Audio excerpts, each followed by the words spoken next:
diplomatic corps seems to be represented here fully today. Yes, indeed, they are fully represented, and in fact, you can remember I first asked you whether they were business people, but later on, when I noticed the doyen of the diplomatic corps, Ambassador Wilfred White, kind of Sierra Leone, and the American ambassador, then I had a clue that they were all diplomats, and they are fully represented.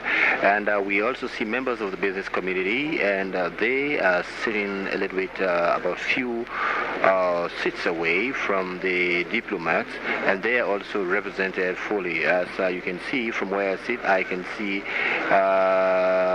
Mr. Haddad. Is that a George Haddad? Yeah, yes, he is, and other business, other members of the business community, they have all come to listen to this all-important message, which will be delivered by the Chief Executive of the Republic of Liberia, Dr. Charles Gange Taylor. And we also noticed that the Chief Justice and Associate Justices are fully represented here too, and we see the Chief Justice beaming with smiles, and the Senate and people from all walks of life, and we see an array of journalists, and they have come to cover this all-important event. And I want to believe that the entire process is going to be successful. Okay, Otis Pitt giving his own descriptive analysis and a breakdown of what we should expect here in the General Assembly Hall. The business community, like Otis told you, is fully represented. In fact, I recognize the presence of the Chargé d'Affaires. Of the First Lady of Liberia. Okay, that's the arrival of the First Lady of the Republic of Liberia, Mrs. Joanne Howard Taylor, and she's dressed up in a beautiful, let's leave the description with Otis. He's good at colors. Yes, indeed, she is dressed in a beautiful, that's not red, but that's something like maroon, I would say, because it's not very too red, and with shining buttons at the front part of the dress, and with the dark shades and the black shoes to go along with, and I see, is that, okay, she was met upon arrival by another lady that I cannot really just identify. Paul, who is that? I don't know. Well, that's the second lady of the Republic of Liberia, wife of the Vice President. Okay, well, and from where I see that I have some problem with my eyes, Mrs. Dooley. And she has just arrived, and what we should expect next is the arrival of her husband, His Excellency Dr. Charles Gange Taylor. But I tell you, Paul, I'm very much impressed with the Capitol building, the facelift that has been given to the chambers here, because the last time I was here for the hearings of the government officials in that process, and I tell you the entire. Well, Otis, we have to break to get to pick up the arrival of the president from the outside. So let's see if we can make our way very close there. Okay. We've been given enough wires, so we will be getting closer to see if we can pick up the entire action from here. Right now, we find ourselves very close to the outside portion where we will be looking directly at the executive mansion and telling you exactly what's on the outside, where we see a small company of the AFL already positioned to right before the Capitol building, where the AFL marching band is standing by. I'm quite sure there will be some guard of honor carried out before the president enters the executive mansion. But from where we are looking directly at the mansion. Otis, you were trying to describe the Capitol building, the General Assembly Hall today.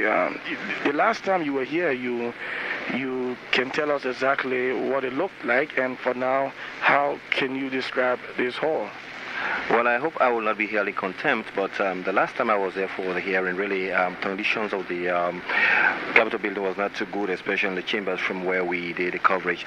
But for now, as you can see, I have noticed a real facelift, and the place has been well rugged, new air conditions have been installed, and I tell you, the entire assembly and part of the Capitol building has been put into good shape, and we found out that dilapidation is being done away with here, and we hope hope that the entire structure will be properly renovated so that a complete facelift can be given, because it faces the office of the chief executive, and I think things must be in consonant.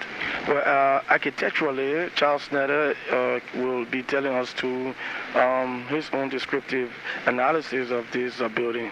Well, Paul, this building was a single unit when it was first built, okay, and it was extended years after. 2 wings were added to it, and this building, as you say, is quite old. It's far older than the executive mansion, and what the people have done here overnight, it's a wonder. But however, as the Sierra men say, hurry, hurry, the boss trousses. We are seeing that quite a few trousers are being split right now, because I tell you, it's kind of embarrassing a little bit.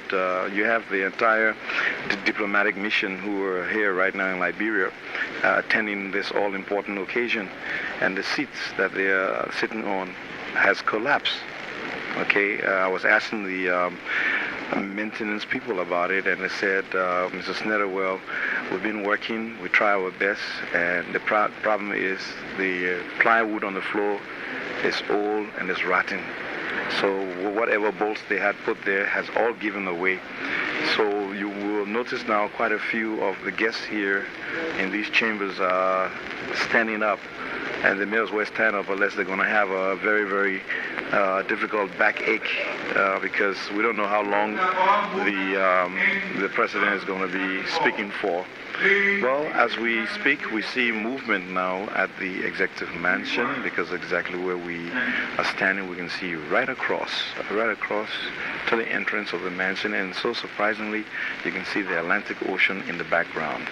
All right, we see movements, security people moving very fast, and we wish we had binoculars where we could actually see the president get into his vehicle, but we do notice the Mercedes limousine parked in front, along with the bulletproof Jeep. All right, and we see a very, very, very, very fast movement going on at the mansion. The Jeep is now moving.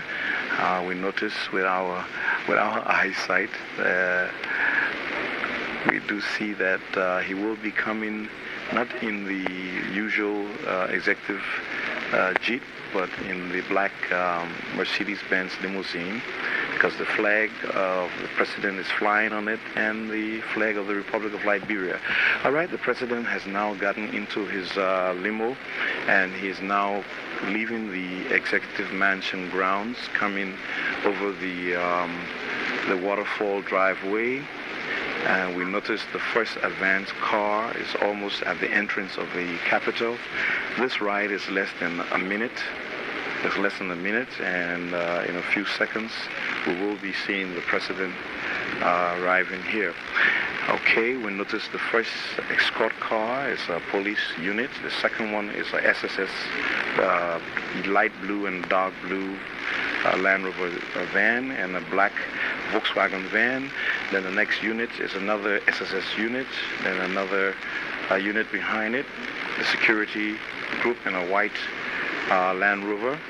Okay, we notice the president limo is now turning into the executive, into the Capitol building, and here it comes with the security lights flashing.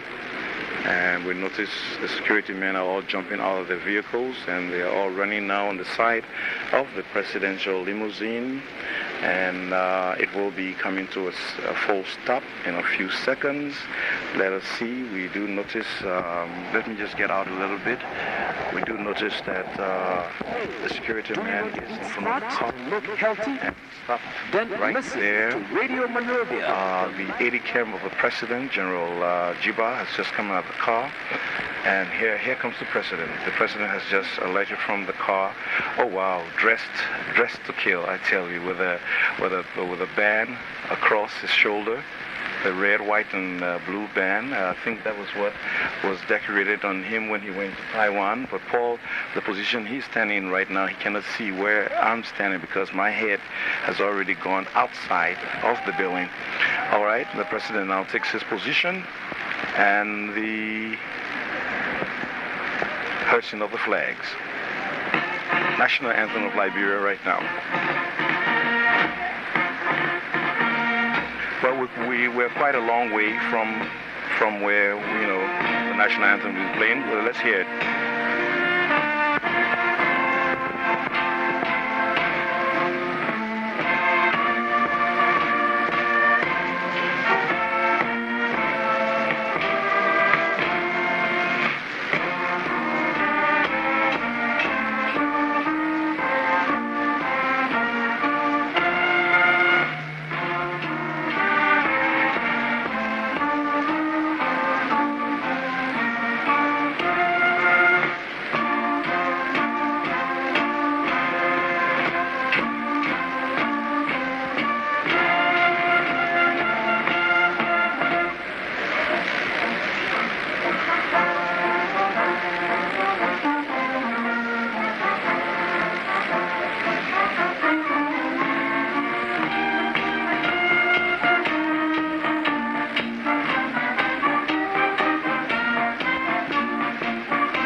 That's the national anthem of the Republic of Liberia.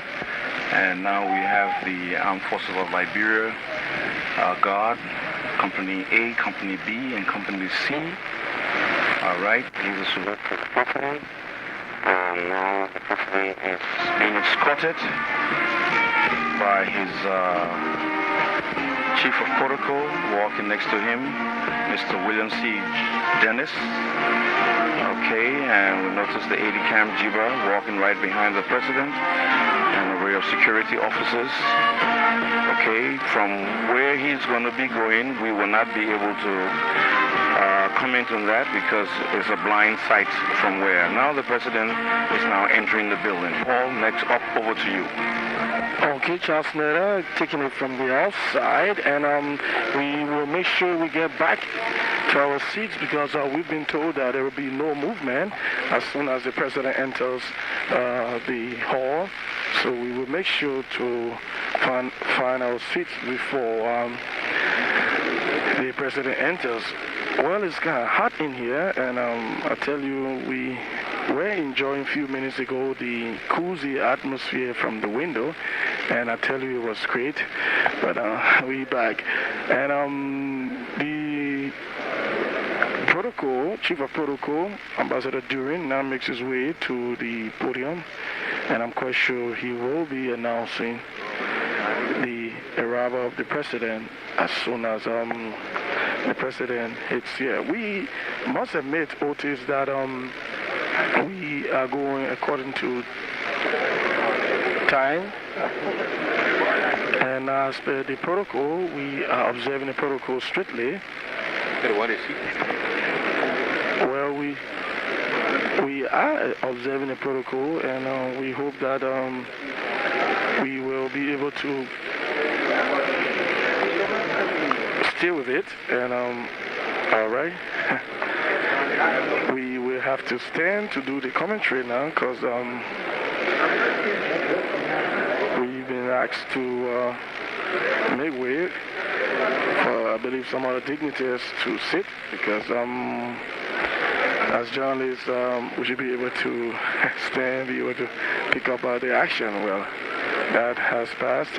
But for now, back to the hall, and everyone is like getting some air, fanning here and there, you know. I told you that, in fact, the situation that Charles Nader was just about telling you a few minutes ago, the members of the diplomatic corps have been relocated. Members of the diplomatic corps have been relocated, and they have been sent somewhere behind the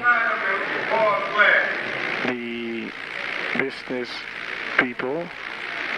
And the Guinean ambassador accredited to this country has joined his friends. We also see the charge d'affaires of Tawa, of the Republic, as the Taiwanese charge d'affaires. He has also joined his colleagues of the diplomatic corps. All right. The senator of Monserrado County is making some announcements. We can pick up from there. Okay, that's Madam Grace Mano, Senator Grace Mano, announcing the arrival of His Excellency Dr. Charles Gange Taylor, President of the Republic of Liberia. And I tell you, an array of security men have swarmed around the president, and he's beautifully dressed up. Yes, indeed, I could not pick it up from the outside, but Charles pick it up from the outside. Yeah, he has on the, what we call the sash, that's the president. Is that the presidential sash, Charles? No, that's what was decorated on the president when he went to the Republic of China. That's the knight of the, highest order of that country. The national anthem of Liberia.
National anthem of the Republic of Liberia being played here.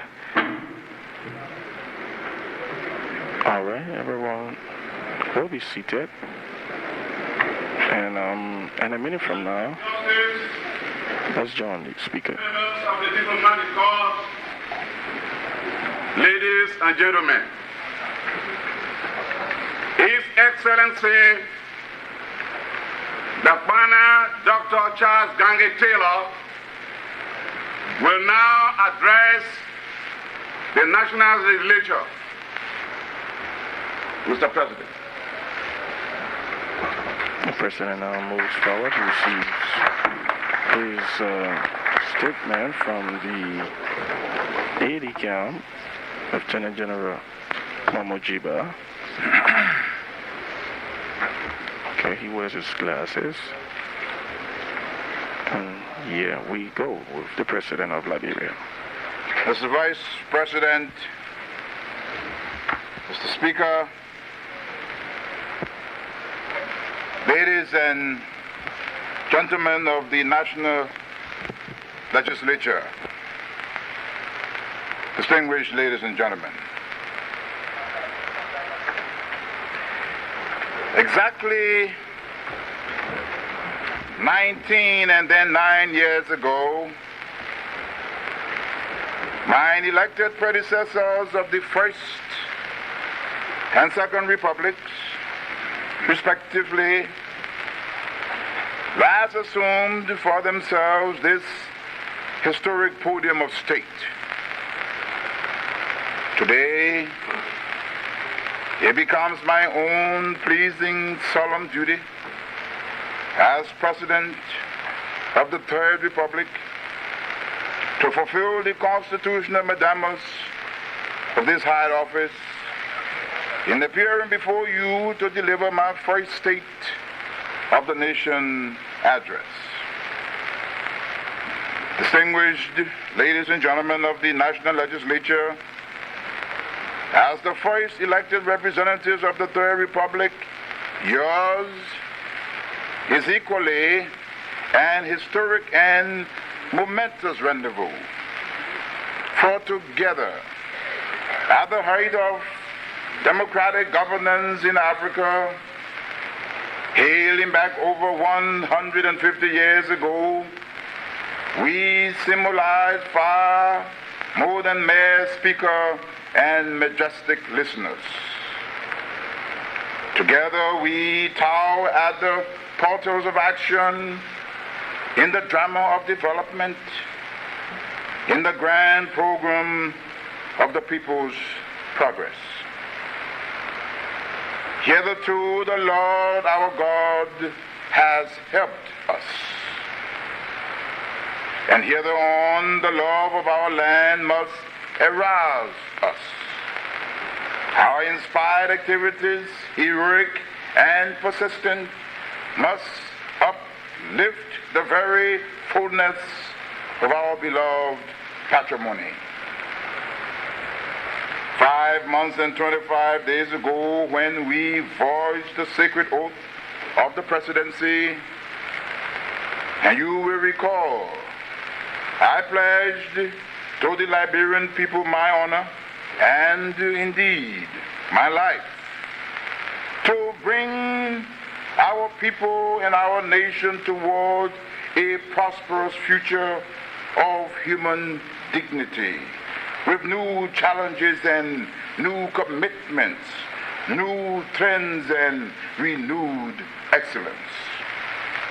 Since that time, distinguished ladies and gentlemen, we have engaged in consolidating the peace, and we have embarked upon a concourse of global community among the nations.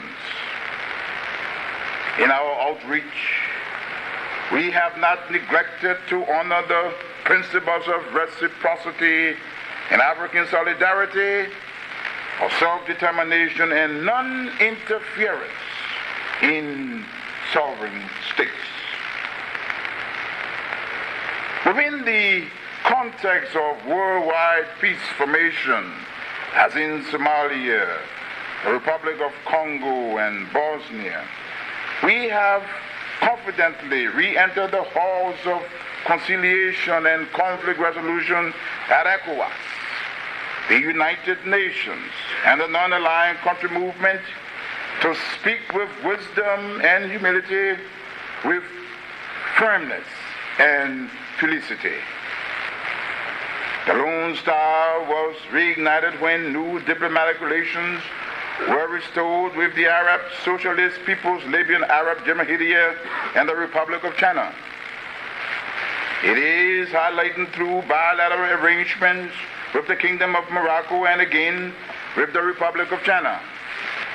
Furthermore, we are pleased to inform you that following the presentation of his letters of credence by His Excellency Farouk Broniam of the Arab Republic of Egypt only 4 days ago, several emissaries are already scheduled to present their letters of credence, including the United Kingdom, the Republic of France, the German Republic, the Kingdom of Denmark, Canada, and the Kingdom of Belgium. This is an indication of the confidence which a growing number of our traditional friends have demonstrated for our thriving democracy. The Lone Star still shines bright, a torchbearer for African freedom and friendship. Across our borders, in our sisterly Republic of Sierra Leone, where its citizens are embroiled in a civil conflict, Liberia, having just emerged from our own civil crisis, was elected to the Committee of Five and subsequently through the Conakry Peace Plan played a credible role in finding a peaceful resolution in the Sierra Leonean crisis. Indeed, as a member of this committee, we shall ensure the proper peacekeeping mechanism attends the needs of Sierra Leone. This will carry the consensus approbation of the authority of heads of state and government. Liberia has pledged its support for the ECOWAS decision to restore the elected President Ahmed Tijan Kaba to power.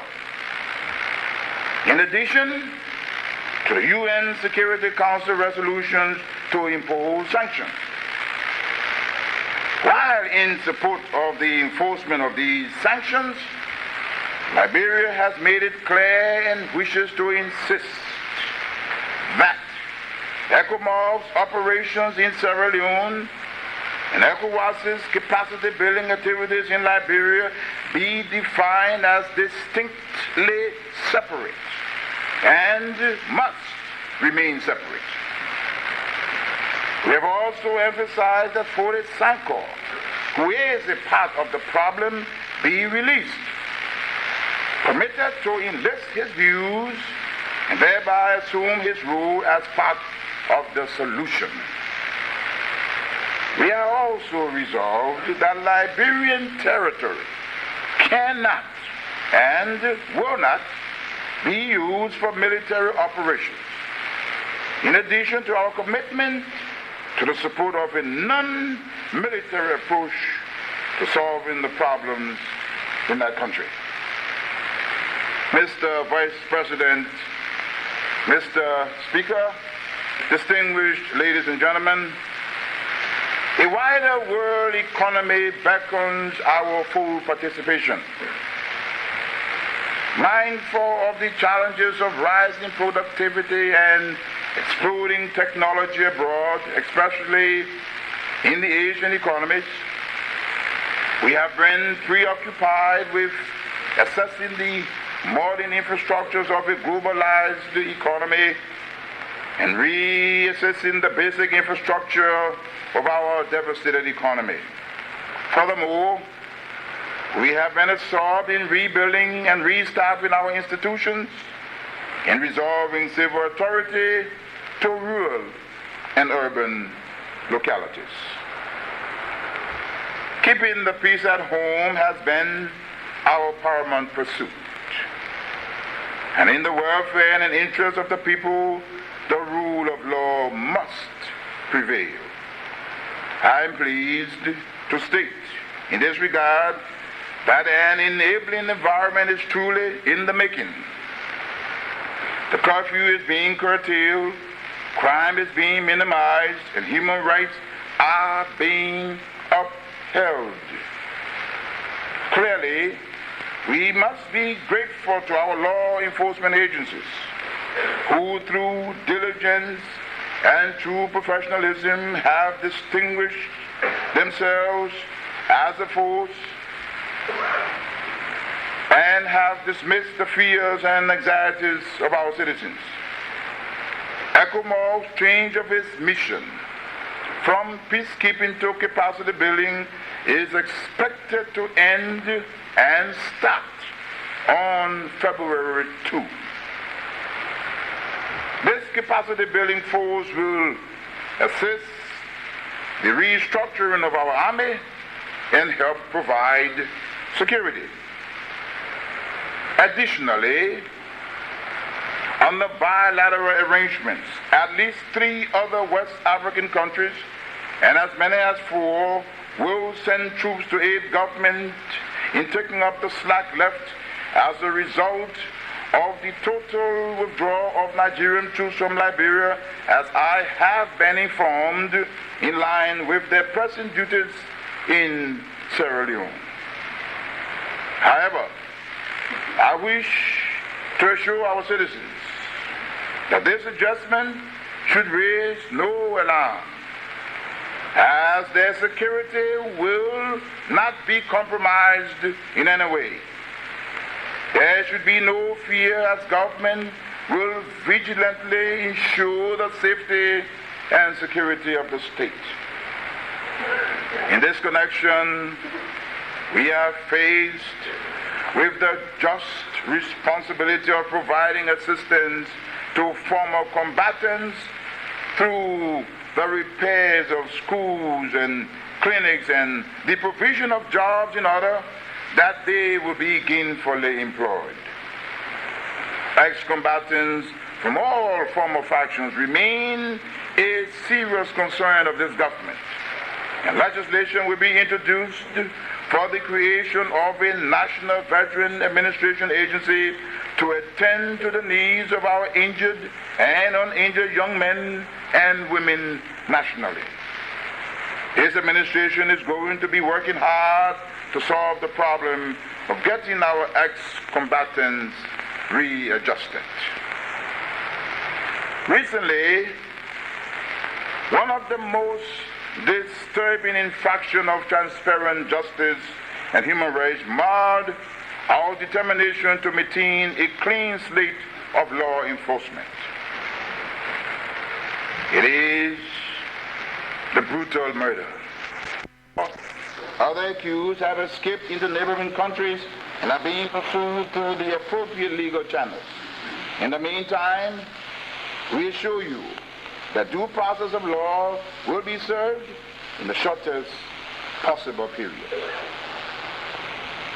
Under the canopy of law, we have encouraged the uninhibited expressions of a free press. Indeed, since August last, more than 10 independent radio stations and even higher number of newspapers have been in operations. Mindful of our obligation to sustain a tension-free atmosphere under the law, we have had to suspend the participation of one or two members of the fourth estate. However, being a compassionate government, we have reinstated all of those members following apologies from their respective managements. We hope that all present and future members of this noble profession will be guided by their ethics and sense of social responsibility to the public. Meanwhile, it remains our determination that no one should exceed the legal parameters of this nation. It is important that we be mindful that the safety of the public is as important as the right to publish gross inaccuracies that could endanger the peace. In order to buttress the full bulk of the law, we are pleased to establish the first National Commissions on Reconciliation and Human Rights, respectively, to which we appointed the Honorable Alhaji G.B. Krumah and His Honor former Acting Chief Justice Hall W. Badiou as chairman, respectively. Distinguished ladies and gentlemen, I'm happy to report that while stressing safety, security, and civility, since last August, our economy appears to have achieved great socio-economic gains. In response to stringent financial discipline and controls, an emergency transitional cash-based budget was put into place, which enabled our government to manage all revenues and expenditure through the introduction of a streamlined tariff system, a vigilant overhaul revenue collection. We started with a bankrupt treasury of merely 17,000 United States dollars. But it gladdens us now to note that domestic revenue substantially increased from a total of Liberian dollar $155.3 million for the first 7 months of 1997 to a level of Liberian dollars $292 million for the last 5 months.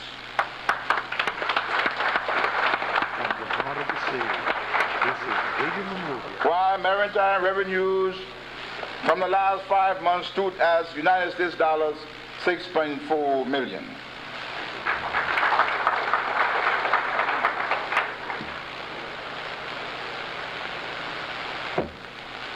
Concurrently, the value of external trade rose phenomenally. Imports at United States dollar $213 million, up 153%. And export at US $25.3 million, up 138%. even since 1996. One index of economic activity as measured by the volume of business registration has also risen by nearly 57%. The growing levels of financial interactions have also been reflected in the falling rate of exchange between the Liberian dollar and the United States dollar, from 66 to 1 in August last to the point of about 40 to 1 at this time. In keeping with our pledge, public sector salary arrears accumulated since the early 90s were all paid up to date by December 1997.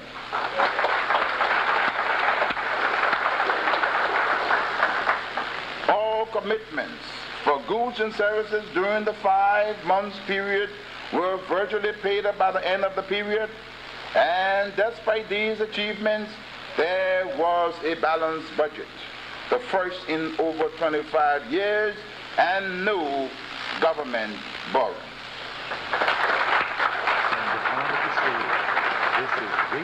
Other noteworthy achievements on the financial front include the commencement of active dialogue with multilateral and bilateral institutions on the resumption on official concessionary aid.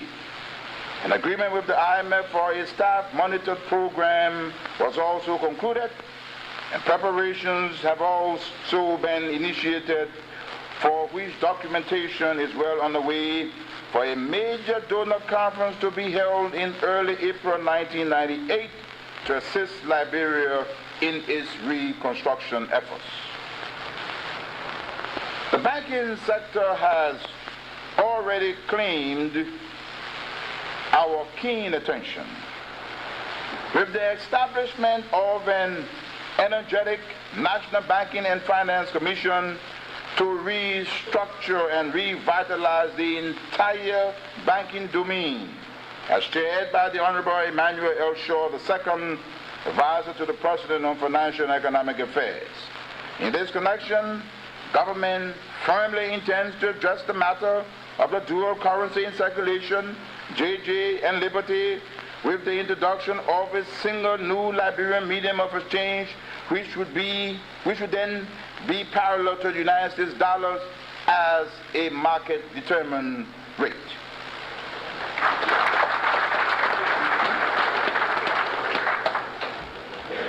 In fiscal year 1998, a major debt reduction initiative through the Paris Club is expected to bring fiscal relief to government. Our administration also intends to continue its vigilant pursuit of fiscal discipline, including a balanced budget. Legislation will be introduced for public sector reforms, including a streamlining of the civil service, privatization of a number of public corporations, and rationalization of institutional arrangements. Moreover, this government intends to introduce a package of fiscal incentives during the year aimed at jump-starting the private sector. Distinguished ladies and gentlemen, we have not stood idle, but we have marched ahead with confidence, always doing something for our country, doing that which is right. In particular, aside from reopening the Rabos International Airport for daily operations, we continue to install and maintain a government of national inclusion.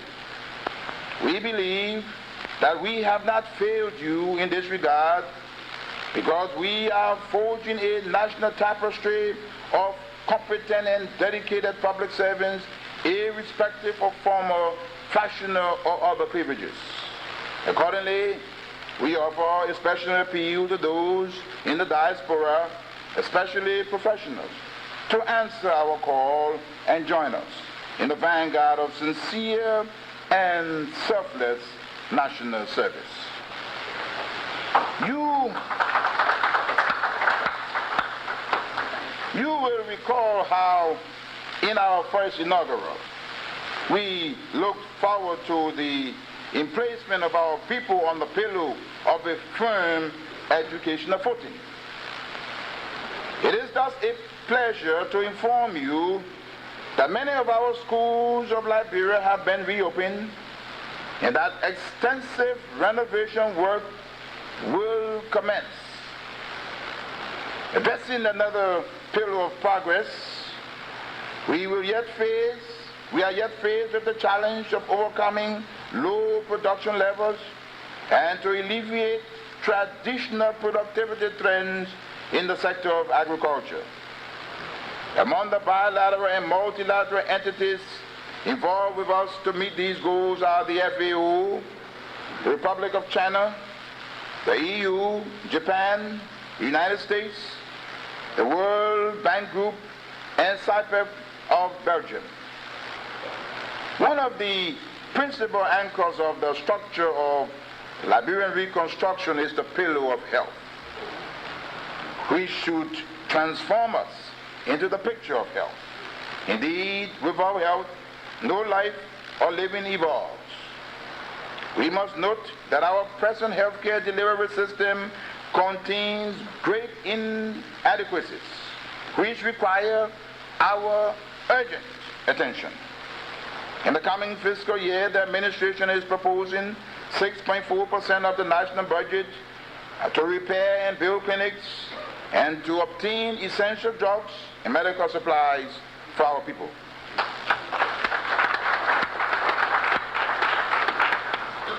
Most of our network of 15 hospitals, 27 clinics, and 193 health centers principally engaged in the successful exercise of disease control and immunization will receive a facelift over the next 12 months. Mr. Vice President, Mr. Speaker, distinguished ladies and gentlemen, Liberia's present priorities are dazzling and dynamic. They will require not only a facilitative legislative agenda, but also an empowering national will. In my judgment, there are many fundamental elements of national duty which comprise our priority for 1998.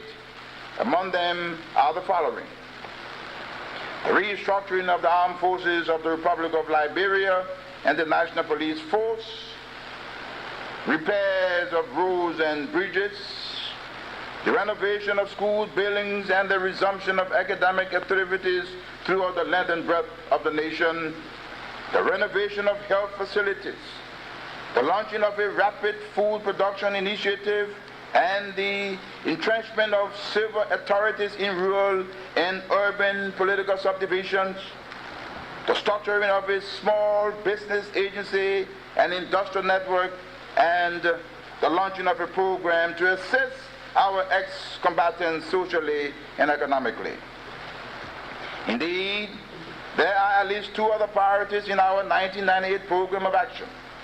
They include the calling of a national conference on the future of Liberia and the historic celebration of Liberia's 150th independent anniversary of the Republic, our sesquicentennial, which occurred on July 26, 1997, but prior to our inauguration. Mr. Vice President, Mr. Speaker, honorable ladies and gentlemen, our priority program designed to take effect in the year 1998 will urgently require your far-sightedness and facilitation. And among the drafted enactments, we expect to present for your deliberation and approval the following theme of special significance: the passage of the national budget for the year 1998, the amendment of the act establishing the Bureau of the Budget, the amendment of the National Bank of Liberia Act and the Financial Institution Act, the transformation of the National Disarmament Demobilization Commission into the National Veterans Administration Agency, the creation of a National Relief Agency, the creation of a Small Business Agency, the creation of a Ministry of Industry, and the transformation of concessionary laws, which includes forestry, gold, diamond, and other strategic natural resources. Ecology.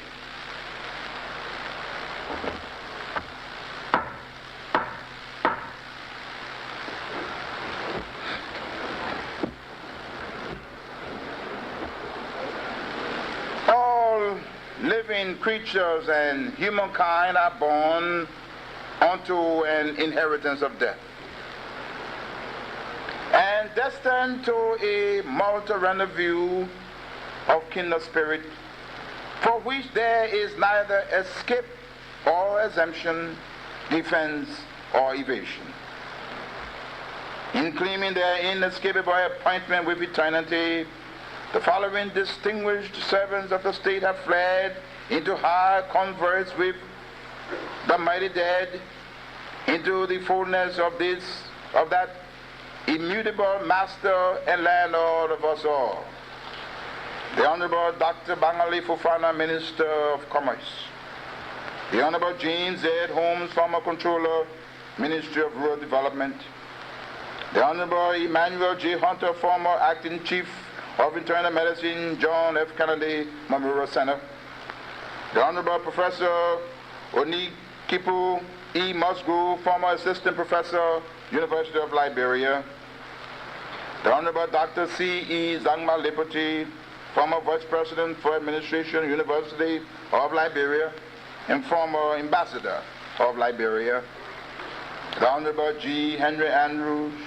former Chairman, Special Election Commission, Ambassador Designate, the Honorable Rudolph B. Flowers, former Acting Code Administrator, former Director of the National Police Force, the Honorable James N. Kamara, former Assistant Director, Controller, National Security Agency, the Honorable George F. Dickerson, former First Secretary and Consul, Embassy of Liberia, Accra, Ghana, the Honorable Harry G. Zuma, former Deputy Minister for Administration, Ministry of Commerce and Industry, the Honorable Harold Henry Ladner, former Senior Chief Budget Analyst, Bureau of the Budget, Executive Mansion, the Honorable Willie Tiba Manon Bella Senior Senator for Lofa County, former Representative, the Honorable Mrs. Victoria Anna David Talbot, former First Lady of the Republic of Liberia, the Honorable Philip T. Davis, former Managing Director,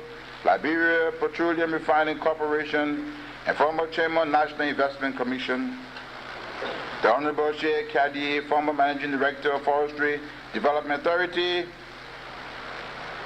and the Honorable Samuel S. Doki, former First Deputy Speaker of the Transitional Legislative Assembly.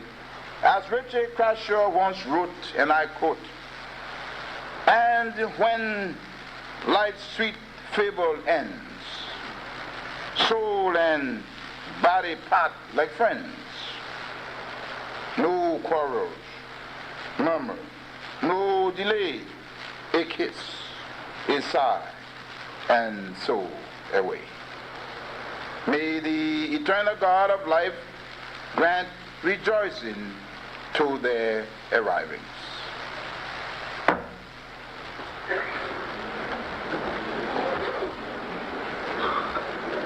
Mr. Vice President, Mr. Speaker, distinguished ladies and gentlemen, we who yet live and breathe all throughout Liberia inherited a legacy of special opportunity. Rebuilding Liberia's democracy is an overarching priority that demands a revival of the national spirit with a fervent will to believe. We need a special strength to proceed, wearied by conflict, weakened by war, but triumphant in oneness We must reach into our very souls to seize the fountain of favor that will lift Liberia just once more. The Liberian people first, above all else, the Liberian people, always, the people with a passion for justice and generosity for peace and progress. Distinguished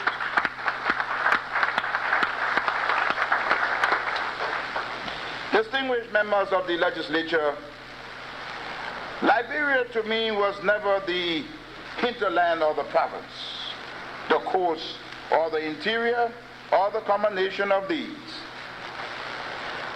Liberia was never they and we. Liberia to me was always one. One in heart and one in spirit. One in destiny and one in history.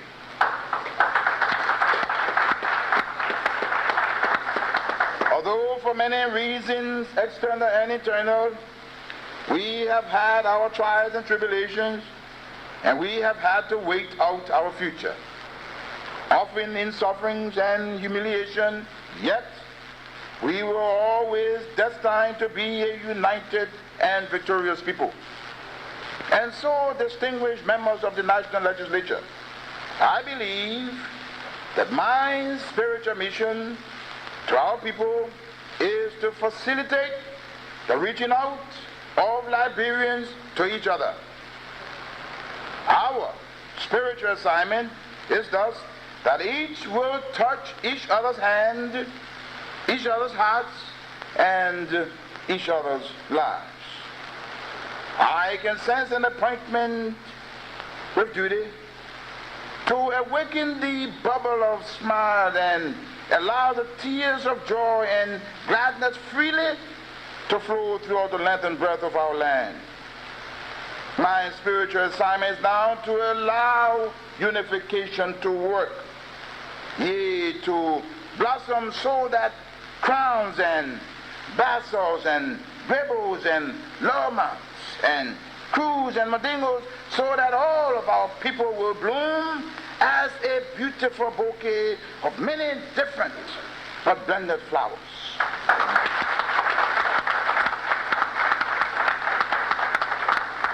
The fragrance of our oneness must prevail so that 6 months hence, on the celebration of our sesquicentennial, church bells will ring throughout the land, resounding from hills and valleys, so that the cries from the imams shall be heard. The voices from our bodius, our poros, our sanis will vibrate, and thus shall all proclaim a free people and republic on the great march towards Liberia's second century.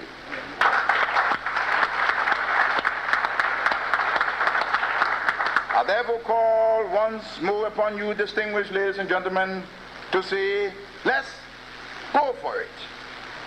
Let's go for an awakened consciousness of the people who need our dedication so desperately. Let's go for it.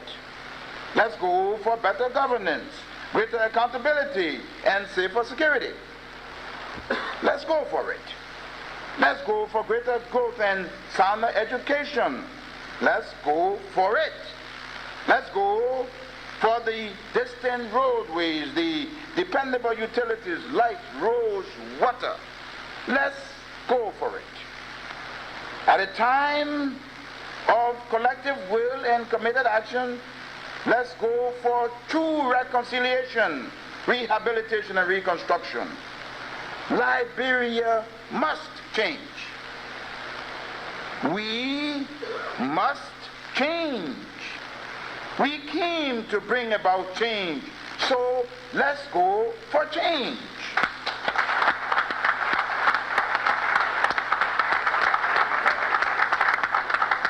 Were Alfred Law Tennyson at this podium today, I believe the following would be his exhortation.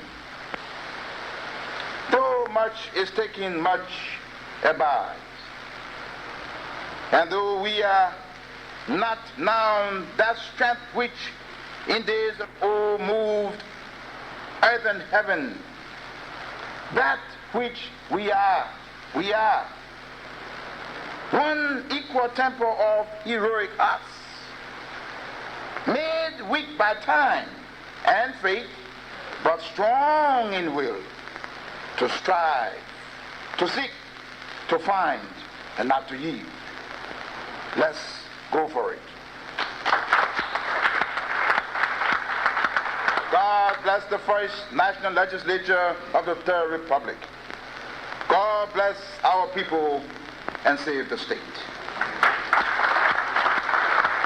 His Excellency Governor Dr. Charles Gangatila addressing the nation on this 26th day of January 1998.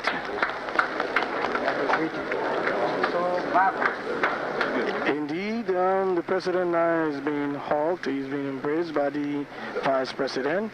He receives a handshake too from the President pro tempore, and both embrace each other.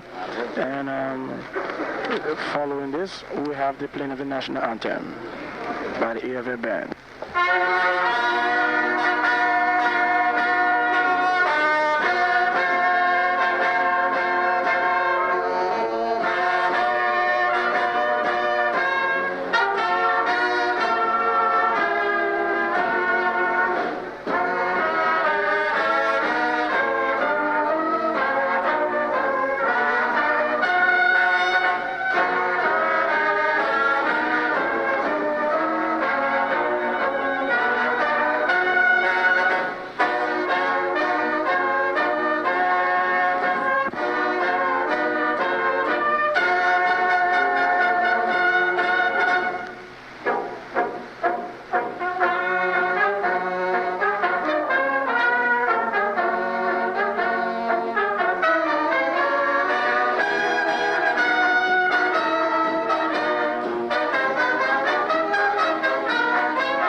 Of the Republic of Liberia. We will ask the joint committees on the executive to escort His Excellency Charles Gangatila, President of the Republic of Liberia, to the ground floor.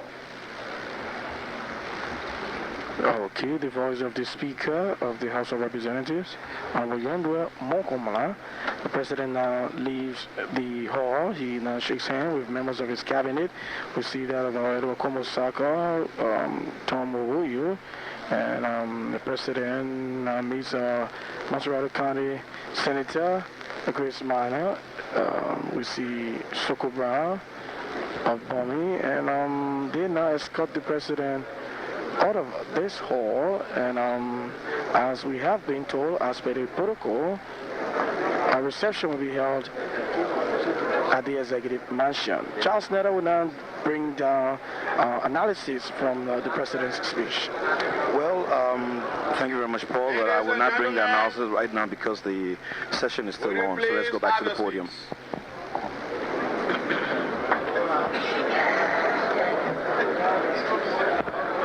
Now, the Speaker is standing at the podium, and in a few minutes he will ask for a vote for adjournment. On the arrival of the committee to return to us, then we will adjourn. Thank you very much. Okay, that's the protocol stated by the Speaker of the House right now. But while we are waiting for the return, the give us a selection, please. While we are waiting for the return of the group, the Speaker did ask for the band to give us a selection. The band is gone. The band is no more in the house. We will now go to the window where we will see what is going on outside. I do believe it will be the departure of the President. And as we open the window and get through the window, we notice notice a lot of movements. Okay, the band that the speaker was requesting for is already outside, along with the Armed Forces of Liberia battalion group that is here, company A, B, and C. And the motorcade of the president is being prepared. All right, we don't see the president yet because he still is downstairs in the building, but we do notice the protocol officers from the executive mansions. They are now trying to get into their vehicles. Okay, and there's a lot of folks out here who are trying to view this occasion. They're now trying to move towards the area where the president is about to come out.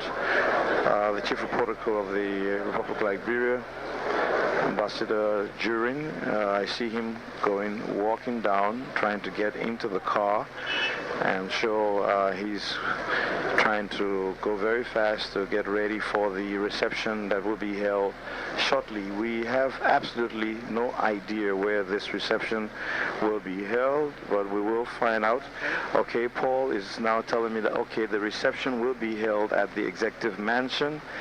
All right, I hope we'll be given the opportunity to go over there and carry that occasion live to you, the people out there in Radio Land. All right, we noticed that the motorcade is almost ready to roll. The Armed Forces of Liberia marching band is now leaving also. They are rushing over to the executive mansion's ground. I must commend them highly for a job well done. Now we see the presidential limousine coming from the right-hand side. Yes, the president is in the limousine, and they are going very, very slow, very, very, very slow. We now salute as the president limo passes by the honor guard